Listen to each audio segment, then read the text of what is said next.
দৈনিক প্রথম আলো গতকালকে একটা স্টোরি করছে, খুব ভালো স্টোরি।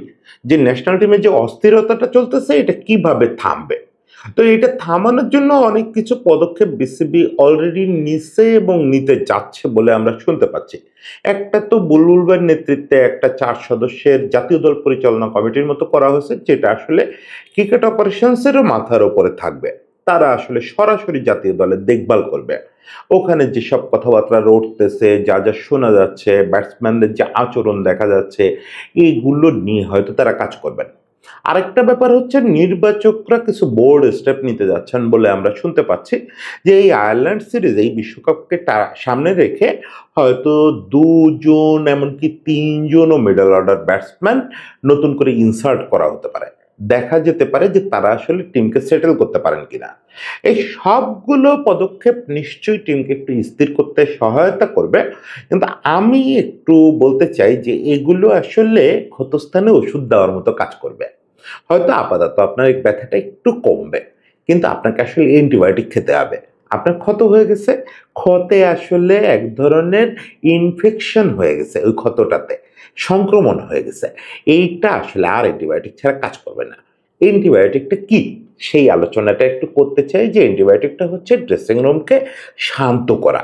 স্থিরতা মানে শুধু টিমে স্থিরতা না, ড্রেসিং রুম। আমি সবসময় বলি যে ক্রিকেটের মূল ব্যাপারটা ড্রেসিং রুম। ড্রেসিং রুমকে শান্ত করেন, সব ক্রিকেটারকে ফেয়ার স্টেট থেকে বের করে আনেন, তাদেরকে তাদের খেলাটা খেলতে দেন। যাদেরকে মনে করেন টিমে রাখবেন তারা যেন নিজের খেলাটা খেলতে পারে। সেটার জন্য কি করতে হবে সেই আলোচনাটা একটু করি। দেখেন, শুরুতেই বলি, বুলবুল ভাই যে পদক্ষেপগুলো নিচ্ছেন এগুলো কিন্তু আসলে খুব নিরুপায় হয়ে নিচ্ছেন। আমি অন্তত এটা নিয়ে বুলবুল ভাইয়ের সঙ্গে আমার কথা হয় নাই, কিন্তু বুলবুল ভাইয়ের মুখভঙ্গি, কথা বলার ভঙ্গি দেখে আমি বুঝছি যে উনি একদম দেয়ালে পিঠ থেকে গেছে বলে উনি ন্যাশনাল টিম নিয়ে এই কাজগুলো করতেছেন। ওনার এথিক্সে পড়ে না যে একজন বোর্ড প্রেসিডেন্ট হয়েও উনি ন্যাশনাল টিম নিয়ে কথা বলবেন বা সেখানে একটা কমিটি করে সেটাতে ইন্টারফেয়ার করবেন। কিন্তু আসলে তার কিছু করার নাই। আমরা এমন একটা স্টেটে চলে গেছি, আমাদের ন্যাশনাল টিমটা, আমি বলি যে ন্যাশনাল টিম হচ্ছে একটা দেশের ক্রিকেটের বিজ্ঞাপন। একটা দেশের ক্রিকেটের সমস্ত বাণিজ্য আসবে ওই ন্যাশনাল টিম দেখে। সেটাই যদি ধসে পড়ে, উনি যত কাজ করতেছেন সব ব্যর্থ হয়ে যাবে না? আগামী বছরগুলোতে যদি ক্রিকেট বোর্ডের কোনো ইনকাম না থাকে, দর্শকরা মুখ ফিরায় নেয়, ন্যাশনাল টিম যদি সত্যি সত্যি বিশ্বকাপ মিস করে ফেলে, 2027 বিশ্বকাপ বা 2026 টি-20 বিশ্বকাপে যাচ্ছে তাই পারফরমেন্স করে, তাহলে তো আসলে একটা ধসের মধ্যে পড়বে। ইনফ্যাক্ট আমরা একটা ধসের মধ্যে পড়ে গেছি। এটা বুলবুল ভাইরা টের পাচ্ছেন যে ধসটা কোন লেভেলে কাজ করতেছে। আমরা টিভি সত্ত্ব ভালো দামে বিক্রি করতে পারতেছি না, মাঝে কিছুদিন টিভি সত্ত্ব কেনার জন্য লোকই পাচ্ছিলাম না। ফলে একটা ধস তো তৈরি হয়েছেই। এই ধস সামলাইতে না পারলে আমরা তৃণমূলে কাজ করে আসলে শেষ করতে পারবো না। তৃণমূলের কাজটা অর্থহীন হয়ে যাবে। ফলে বুলবুল ভাইকে এগুলো করতেই হতো। আপাতত ওই যে ওনারা একটা কমিটি করছে না, নির্বাচকরা হয়তো যেইগুলো নিয়ে বেশি কথা হচ্ছে যে আমাদের মিডল অর্ডারটা, আমাদের তো মূল এখন সমালোচনার জায়গা বা আসলে ব্যর্থতারও জায়গা মিডল অর্ডার। টপ অর্ডার থেকে তো আজ এ, আকাল, ও, কখনো তামিম, কখনো ইমন, কখনো লিটন, সাইফ প্রায় রান করে দিচ্ছে। ফলে টপ অর্ডারটা আমাদের খুব ভোগাচ্ছে না। মাঝে অবশ্য আবার কিছুদিন আগে আবার টপ অর্ডারই বেশি ভোগাচ্ছিল, কিন্তু এখন টপ অর্ডারটা আমরা বলতে পারি যে একরকম মানে অগতির গতি হিসাবে আছে। কিন্তু মিডল অর্ডার বলে কিচ্ছু নাই। হৃদয় থেকে শুরু করে আপনি শামীম, জাকের, সোহান যেভাবে ভাবেন এখান থেকে আর রান পাচ্ছি না আমরা। ফলে মিডল অর্ডারে হয়তো 2-3 জন খেলোয়াড়কেও ইনসার্ট করা হতে পারে। সেটা নিয়ে একটু চেষ্টা করবো আগামীকালকে কথা বলার, যে কার কার কথা বিসিবি ভাবতেছে। আপনারা জানেন সবার নামই, এবং তার মধ্যে আসলে কাকে নেওয়া উচিত হবে, কাকে নেওয়া অনুচিত হবে, আমি আমার ইয়েটা শেয়ার করবো একটু। কিন্তু আমি বলি যে এই যে শুরুতেই যেটা বলছি, এই যে মলম দেওয়া ক্ষতস্থানে, এটাতে আসলে পরিস্থিতি শান্ত হবে না পুরোপুরি। এটাতেও যে বুলবুল ভাই নিজে গিয়ে ড্রেসিং রুমে যদি বসে থাকেন, তাহলে হ্যাঁ, আপাতত এখানে হয়তো অন্যায় কিছু হবে না। আপাতত হয়তো সবাই মনে করবে যে আপাতত স্যার আছেন, বা ওরা কি বলে আমি জানি না, বুলবুল ভাই ওদের বড় ভাই হিসাবে দেখে নাকি বোর্ড প্রেসিডেন্ট হিসাবে দেখে, যেভাবেই দেখুক, বুলবুল ভাই তো একটা কার্ড ফিগার ওদের কাছে। উনি ওখানে বসলে, বা বুলবুল ভাই নিজে না বসুক, পাইলট ভাই বা রাজ আছে, ফারুক ভাই, যে কেউ একজন গিয়ে যদি ড্রেসিং রুমে বসেন যে আমি তোদের সঙ্গে বসে ম্যাচ দেখব, ওকে, এটা একটা প্রভাব ফেলবে। কিন্তু এটা এন্ড গেম না, এটাতে সমাধান হবে না। কারণ কি স্যার ওখানে আসেন, এটা বরং একটা অস্বস্তিও হতে পারে। যে এতদিন পর্যন্ত ভয় পাইতাম সেটা হচ্ছে যে ওই দলবাজির ভয় পেতাম। এখন স্যার আছেন এখানে, স্যারের সামনে যদি জুতার বেল্ট খোলা থাকে, এখন আমি যদি জার্সিটা ভুল জায়গায় রাখি, জুতোর ফিতাটা ঠিক মতো না বাঁধি, ইভেন আমি যদি স্যারের সামনে খাবারটা একটু অন্যরকম ভাবে খাই, স্যার কি রাগ করবে? এরকম একটা ভয়ও থাকতে পারে। একটা স্টেট অফ ফিয়ার থেকে আরেকটা স্টেট অফ ফিয়ার এর ভয় থাকে।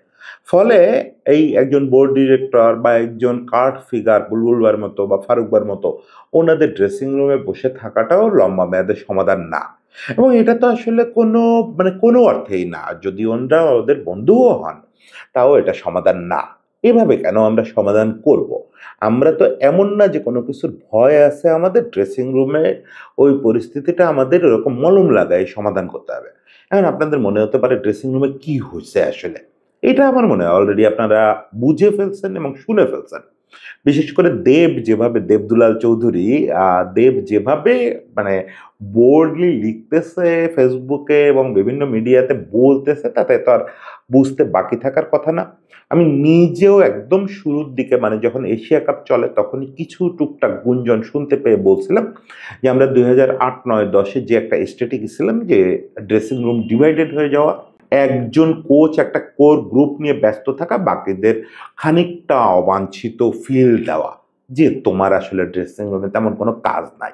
এই ব্যাপারগুলো যে হবে এটা গত এশিয়া কাপ থেকেই বোঝা যাচ্ছিল। গত এশিয়া কাপের আগে থেকে এটা ওয়েস্ট ইন্ডিজ ট্যুর থেকে শুরু হয়েছে একটু, একটু করে। এশিয়া কাপে এটা বিস্ফোরণের মতো অবস্থায় গেছে। তখন আমরা গুঞ্জন শুনতেছিলাম। তখনই আমি একটা কনটেন্টে বলছি ইনফ্যাক্ট তার চেয়েও বেশি করে দেব বা যারা ড্রেসিং রুমের খবরাখবর বেশি রাখে তারা বলছে সর্বশেষ তো আসলে এটা একদম মানে দিবালোকের মতো হয়ে গেছে। যে ড্রেসিং রুমটা খুব অশান্ত। এখানে একটা পক্ষ-বিপক্ষ তৈরি হয়েছে। একটা নির্দিষ্ট গ্রুপ খুব অগ্রাধিকার পাচ্ছে। বাকিরা নিজেদের ইনসিকিউর ফিল করতেছে। মানে ঘটনাটা এরকম হয়েছে এই যে ৩-৪ জন মিডল অর্ডার চেঞ্জ করার কথাও হচ্ছে। কোনো কাজ হবে না। কারণ আমরা খেলোয়াড়কে গালি দিচ্ছি যে খেলোয়াড়ের জন্য এটা হচ্ছে। তাই দিতে হবে। কারণ আল্টিমেটলি এন্ড রেজাল্ট তো খেলোয়াড়ই দিচ্ছে। খেলোয়াড়ই তো ওখানে ব্যাট হাতে যাচ্ছে। আমরা গালিটা খেলোয়াড়কেই দিচ্ছি। জাকের যখন অফসাইডের বলে কুৎসিতভাবে মারতে গিয়ে তার এই যে ইয়েতে অ্যাবডোমেনে বল লাগাচ্ছে, তখন দেখে তো আমাদেরই কুৎসিত লাগতেছে। সোহান যখন ওরকম আনাড়ির মতো ব্যাট চালাচ্ছে, শামীম যখন দিনের পর দিন দায়িত্বজ্ঞানহীন কাজ করতেছে, আমরা গালি দিচ্ছি তাদের ঠিক আছে। কিন্তু একটা জিনিস নিশ্চিত থাকেন, জাকের, এই শামীম, সোহান এদের বদলে যদি আপনি কালকে আকবর, রাব্বি বা আর যারা আলোচনায় আছে সৈকত এদেরকে আপনি যদি ঢোকান পরিস্থিতি চেঞ্জ হবে না। ওদের ব্যাটিংটা হয়তো দেখতে এত কুৎসিত লাগবে না কিন্তু ওরাও আসলে ফেল করবে। কারণ ওরাও যদি ফিল করে যে আমরাও এখানে আনওয়ান্টেড ওই একই ঘটনা ঘটবে। ড্রেসিং রুমটা কোন জায়গাটায় পৌঁছাইছে ওই যে বললাম বারবার দেবের কথা বলতেছি, দেব তো বলছেই যে ড্রেসিং রুম একটা কুৎসিত পরিবেশে পরিণত হয়েছে। যেখানে বলা হয় যে কোনো স্পোর্টসে টিম স্পোর্টসে সবচেয়ে জরুরি হচ্ছে ড্রেসিং রুমকে খুব সুন্দর এনভায়রনমেন্টে রাখা। প্রত্যেকটা খেলোয়াড় ফিল করবে দিস ইজ মাই হোম। আসলেই তো আপনি যদি এইভাবে ভাবেন যে একটা ক্রিকেটার কটা দিন নিজের বেডরুমে ঘুমায়, তার চেয়ে বেশি হোটেলের টিমমেটদের সঙ্গে ঘুমায়, তার চেয়ে বেশি ওকে আসলে সজাগ অবস্থায় বেশি সময় কাটাইতে হয় ড্রেসিং রুমে। মাঠে যতক্ষণ খেলে ততক্ষণ তো খেলা নিয়ে থাকে। ড্রেসিং রুমটা কিন্তু ক্রিকেটারদের বা ফুটবলারদের হোম এটা। বিশেষ করে ক্রিকেটারদের। কারণ ক্রিকেটারদের একটা বড় সময় যতক্ষণ তাদের টিম ব্যাটিং করে, তো ওই ড্রেসিং রুমে গল্প করতে হয়, ড্রেসিং রুমে বসে করতে হয়। আর ড্রেসিং রুম মানে তো শুধু ড্রেসিং রুম না। আমরা যখন ড্রেসিং রুম বলি তখন টোটাল টিম যখন যেখানে থাকে সেটারে বুঝাই। টিম এনভায়রনমেন্টটা কেমন? সেই রিলেশনটা আমি যতদূর বুঝলাম সেটা সম্ভবত বাংলাদেশের ইতিহাসের সবচেয়ে খারাপ পর্যায়ে চলে গেছে। আমি আশঙ্কা করছিলাম যে এটা ৯-১০ এর ওই সময়টাই চলে যেতে পারে। সেটাই যথেষ্ট ভয়াবহ হতো।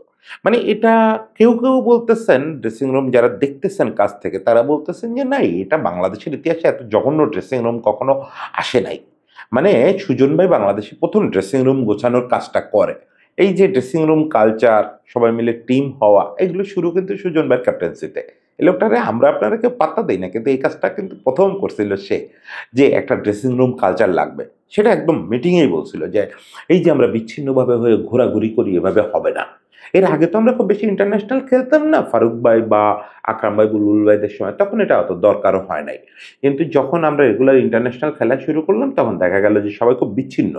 সেই জায়গাটায় সুজন ভাই প্রথম ড্রেসিং রুমটা ঠিক করলো। পাইলট ভাইয়ের সময় তো আসলে খুব অভিযোগই ছিল। তারপর থেকে আমাদের ড্রেসিং রুমে একবারই ফাটল ধরছে, বড় ধরনের ফাটল। সেটা ওই যে ৮-৯ জেমি যখন কোচ আর এই সালাউদ্দিন ভাই যখন অ্যাসিস্ট্যান্ট কোচ। এখন এরপর থেকে আমরা দেখছি যে ড্রেসিং রুম সুন্দর থাকে। টিম খারাপ করলেও ড্রেসিং রুমের ওই সৌন্দর্যের কারণে, এদের পারস্পরিক বন্ডিং এর কারণে এবং প্রত্যেককে সহায়তা করা, সাপোর্ট করা, এগুলো করার কারণে আসলে টিম আবার ওখান থেকে ঘুরে দাঁড়ায়। এই জিনিসটাই তো আসলে টিম গেমের বৈশিষ্ট্য, ক্রিকেটের বৈশিষ্ট্য। সেই জিনিসটা নাই। ড্রেসিং রুমে এমনও হচ্ছে যে কোনো একটা অংশ কোনো একটা অংশের সঙ্গে কথা বলতেছে না। আবার ধরেন কোনো একজন খেলোয়াড়কে জানানো হচ্ছে না যে সে টিমে নাই। সে টস শিটে নিজের নাম দেখতেছে নাই। হঠাৎ করে সারপ্রাইজড হয়ে যাচ্ছে। কোনো একজন খেলোয়াড়কে বলে দেওয়া হয়েছে তুমি এই ম্যাচ খেলতেছো না। সে হঠাৎ করে দেখতেছে 11 এ তার নাম আছে। মাঠে গিয়ে তার যে রোল পাওয়ার কথা সে রোল পাচ্ছে না। সেগুলো নিয়ে তর্কাতর্কি হচ্ছে রীতিমতো, মানে বাজে ধরনের কথা কাটাকাটি হচ্ছে। খেলোয়াড় বনাম কোচদের ভিতরে কারো। হেড কোচ নাকি প্রায় গুরুত্বপূর্ণ মিটিংয়ে দেখা যাচ্ছে সাইড লাইনে বসে আছেন। আমরা সুপার ওভার চলাকালীন দেখছি যে হেড কোচ সামনে নাই। তো এরকম সব ঘটনা ঘটতেছে। ফলে ড্রেসিং রুম যে চরম বাজে একটা পরিস্থিতিতে গেছে কোনো সন্দেহ নাই। এটার জন্য কোনো সোর্সও লাগে না, কিছুই লাগে না। আপনিও যা দেখতেছেন আমিও তাই দেখতেছি। টিভিতে দেখেই বোঝা যায়। ধরেন ওই যে দেব সুন্দর একটা কথা বলছে যে এই যে শামীম, এই যে জাকের, এদের এই ব্যাটিং দিয়েই তো এরা গত ১-১.৫ বছর আগে এরা দুর্দান্ত রেজাল্ট এনে দিছে। এই দুর্বলতা সহই। এমন তো না যে ওদের আগে এই দুর্বলতাগুলো ছিল না, সম্প্রতি হয়েছে। বা সোহান এই এশিয়া কাপ আফগানিস্তান সিরিজ পর্যন্ত পরপর ৩টা ম্যাচ বের করে আনলো সুন্দর ব্যাটিং করে। সে তার দুর্বলতা সহই সুন্দর ব্যাটিং করছে। কিন্তু সেই সোহান কেন এখন উল্টাপাল্টা শট করতেছে? মানে কি হচ্ছে? নিশ্চয়ই খেলোয়াড়টা রাতারাতি বদলে যাচ্ছে না। এটা বুলবুল ভাইও বলছেন যে এই জাকেরকে আমি তো অফ সাইডে সুন্দর কাভার ড্রাইভ করতে দেখছি। কই এখন সে কেন পারতেছে না? নিশ্চয়ই সামথিং রং। সেই রংটা হচ্ছে ড্রেসিং রুমটা অশান্ত। একটা গ্রুপ মনে করতেছে যে আমি যাই করি না কেন আমি আছি টিমে। এইটা তাদেরও খেলাটা নষ্ট করে দিচ্ছে। আগের দিনে আমি বলছিলাম যে ওই যে জেমির ওই আমলটা আমাদের খুব গুরুত্বপূর্ণ। কয়েকজন ক্রিকেটারের ক্যারিয়ার শেষ করে দিছে। তার ভিতরে জুনায়েদ এবং রকিবুল। রকিবুল আমাদের টেস্ট ক্রিকেটে অ্যাসেট হইতে পারতো, জুনায়েদ আমাদের শর্টার ফরম্যাটের অ্যাসেট হইতে পারতো। দুইজনই আসলে এটার কারণে শেষ হয়ে গেছে। যদিও তখন মনে হতো যে এদের পক্ষে চলতেছে সবকিছু। না, পক্ষে গেলেই সবকিছু ঠিক থাকে না। সেই জিনিসটাও কারো ক্ষেত্রে হচ্ছে। আবার উল্টোটা বেশি হচ্ছে যে বাকি খেলোয়াড়রা আনওয়ান্টেড ফিল করতেছে এবং সিকিউরিটির অভাব ফিল করতেছে যে আমি 50 করে আসবো তারপরেও আমি বাদ পড়ে যেতে পারি। এবং যে উজাড় করে দেওয়া নিজেকে, দেখেন ক্রিকেটে বা যে কোনো ফরম্যাটে নিজের কথা না ভেবে নিজেকে উজাড় করে দেওয়াটা খুব জরুরি। ফুটবলে আপনি দেখবেন যে মিডফিল্ডে যারা খেলতেছে, ইভেন অ্যাটাকিং পজিশনে যারা খেলতেছে, তাদের আসলে তারা নিজেকে উজাড় করে দেয়। তারা খেয়ালও করে না যে এটা কি ফাইনালি আমার অ্যাসিস্ট হলো নাকি আমার গোল হলো। সে আসলে গোলটা হইলে হইছে। ক্রিকেটে ওই একই ঘটনা যে আমি দুমদাম পিটায় হয়তো আমি অল্প রানে আউট হয়ে গেলাম। তারপরেও আমি জানি যেহেতু আমি টিমের জন্য করছি আমাকে বাদ দিবে না। কিন্তু ফিল্ডটা যদি এরকম হয় যে তুই আউটসাইডার, তুই টিমের জন্য করতে গিয়েই বিপদে পড়লে তোর পাশে আর আমরা থাকবো না। তখন তো সবাই আসলে 50-র জন্য খেলবে। তখন তো ওই দলীয় স্কোরবোর্ড সবাই ভুলে যাবে। শুধু পার্সোনাল স্কোরটা দেখবে। কেউ একটা কোনো ক্রমে 50 করে জান বাঁচাইতে পারলে হয়। এটা তো খুব ব্যাড কালচার, খুব ব্যাড কালচার। আপনার টিম রেজাল্ট আসবে না এভাবে। এবং আপনি দেখছেন মাঠের ভিতরে আমাদের সিনিয়র হয়ে যাওয়া ছেলেরা একটু জুনিয়রদের সঙ্গে খুব মিসবিহেভ করতেছে মাঠের ভিতরে। এটা মিসবিহেভ হিসেবে সবসময় আমি দেখব তা না। এরকম ঘটনা ঘটবে, হিট অফ দ্য মুভমেন্ট কেউ গালি দিবে, অমুক করবে, তমুক করবে। খুব অস্বাভাবিক না। কিন্তু রেগুলার করতে থাকলে বুঝতে হয় যে ওই ছেলেটা মানসিকভাবে স্থির নাই। একটা ছেলেকে ধরেন আমি 15 বছর ধরে চিনি, যে ছেলেটা খুব কুল একটা ছেলে। ও কোনো কিছুতে রাগে না। কিন্তু সামান্যতে প্রতিদিন রেগে যাচ্ছে। প্রতিদিন দেখতেছি টিভি পর্দায় যে ওর মুখে অশ্লীল সব গালি। এটা তো স্বাভাবিক না। তার মানে ও কোনোভাবে ওর কুলনেসটা হারাইছে। মুস্তাফিজের মতো ছেলে সেদিনকে যেন লিখছে যে বাংলাদেশ টিমকে অনেক ধন্যবাদ যে এট লাস্ট মুস্তাফিজকেও রাগাইতে পারছে, গালি দেওয়াইতে পারছে। এটা তো আসলে কি বিভৎস ব্যাপার চিন্তা করেন।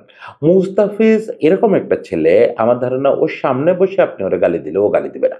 মানে ও কখনোই কোনো কিছুরে পাত্তা দেয় না। যা হইতেছে আমার কাজ হচ্ছে দুর্দান্ত বল করা, টিমরে জিতানো। সেই ছেলেও তার কুলনেস হারাইছে। এই জিনিসগুলো বলে উই আর ইন ডেঞ্জার। ফলে আসলে ওই যে বললাম অ্যান্টিবায়োটিকটা দিতে হবে বোর্ডকে। বোর্ডকে একটু নিষ্ঠুর হইতে হবে। যদিও 'প্রথম আলোর' রিপোর্টটার কথা দিয়ে শুরু করছিলাম, ওই রিপোর্টটাতে বলা হয়েছে যে বোর্ড তাড়াহুড়া করতে চাচ্ছে না। এটা ভালো, বোর্ড যে এখন একটু স্থির হয়ে ভাবতেছে যে কতগুলো ভুল ব্লান্ডারের ফল তো আজকে এটা। এখন সেগুলা ঠিক করতে গিয়ে আমরা যদি তাড়াহুড়া করি তাহলে আরো ভুল হইতে পারে। এটা সত্যি। যেমন শান্তকে টেস্ট ক্যাপ্টেন্সিতে বলে কয়ে রাখা হয়েছে।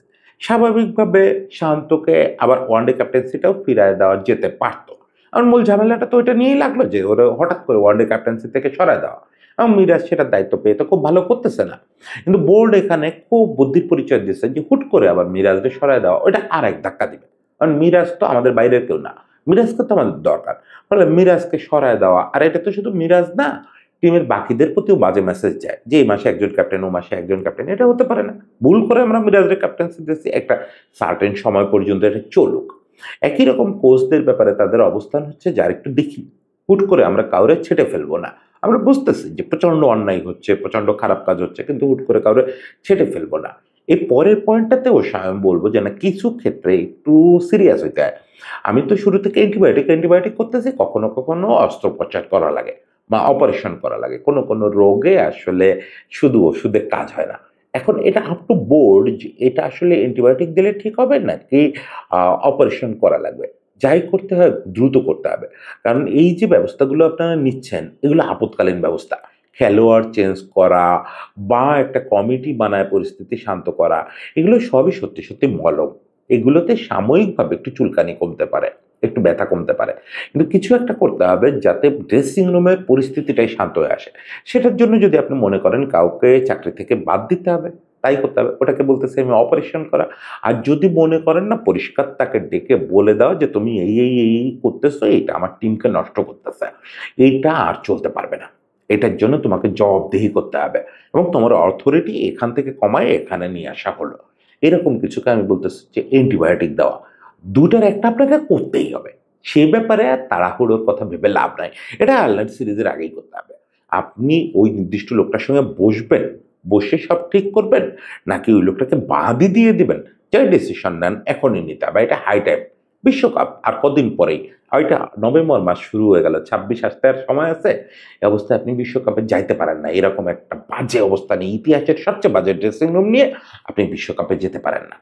তো হোপফুলি যে আমাদের ম্যানেজমেন্ট যেহেতু মানে বোর্ড যেহেতু খুব শার্প, বোর্ডের উপরে আমরা আস্থা রাখতে পারি যে বোর্ডে ক্রিকেট বোঝা অনেকগুলো খুব ভালো লোক আছেন এবং সর্বোপরি বুলবুল ভাই। সর্বোপরি বুলবুল ভাই যে এই পরিস্থিতিগুলো খুব ভালো রিড করতে পারে।